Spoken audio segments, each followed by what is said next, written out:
গত বছরের 5ই আগস্ট থেকে ভারতের দিল্লিতে আছেন বাংলাদেশের সাবেক প্রধানমন্ত্রী শেখ হাসিনা। নিরাপত্তার স্বার্থে ভারত সরকার তার অবস্থান সম্পর্কে কোনো তথ্য প্রকাশ করেনি।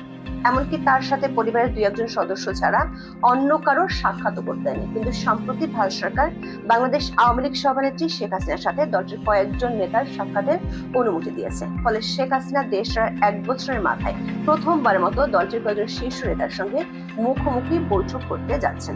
26শে জুলাই দিল্লিতে শেখ হাসিনার বাংলোতে এই বৈঠক হতে পারে বলে ভারতের একাধিক সূত্র নিশ্চিত করেছে।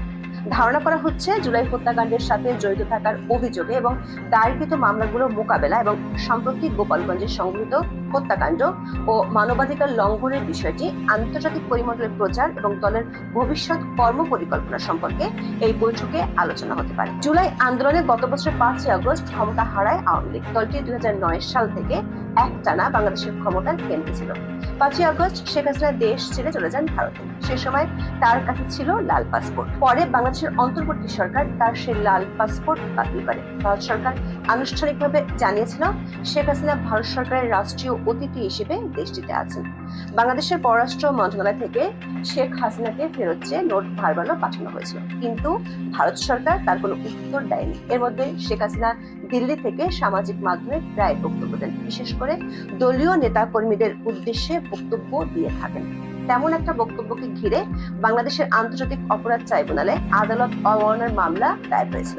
মামলাটিতে আদালত শেখ হাসিনাকে 6 মাসের কারাদণ্ড দিয়েছে। শেখ হাসিনা এমন বক্তব্য দেওয়ার বিষয়টি নিয়ে বাংলাদেশের অন্তর্বর্তী সরকারের প্রধান উপদেষ্টা অধ্যাপক মোহাম্মদ ইউনূস ভারতের প্রধানমন্ত্রী নরেন্দ্র মোদীর সাথে সাক্ষাতে তুলে ধরেছিলেন, কিন্তু ভারত সরকারের পক্ষ থেকে সামাজিক মাধ্যম ব্যবহারের স্বাধীনতায় দেশটি হস্তক্ষেপ করা সম্ভব নয় বলে জানানো হয়েছিল।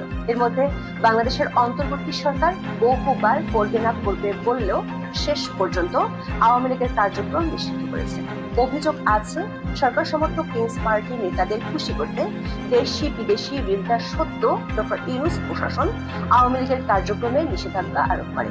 শেখ হাসিনা দিল্লিতে থাকলেও ভারত ও আন্তর্জাতিক গণমাধ্যমগুলোর খবরে বলা হয়েছে তিনি বেশ কড়া নিরাপত্তার মধ্যে আছেন। এমনকি তার নিরাপত্তার স্বার্থে ভারত সরকার তার অবস্থান সম্পর্কে সুনির্দিষ্ট কোনো তথ্য প্রকাশ করেনি।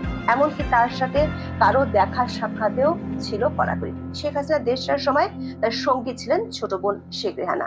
আবার বিশ্ব স্বাস্থ্য সংস্থার আঞ্চলিক প্রধান হওয়ার সুবাদে শেখ হাসিনার মেয়ে সাইমা ওয়াজেদ পুতুল আগে থেকেই দিল্লিতে ছিলেন।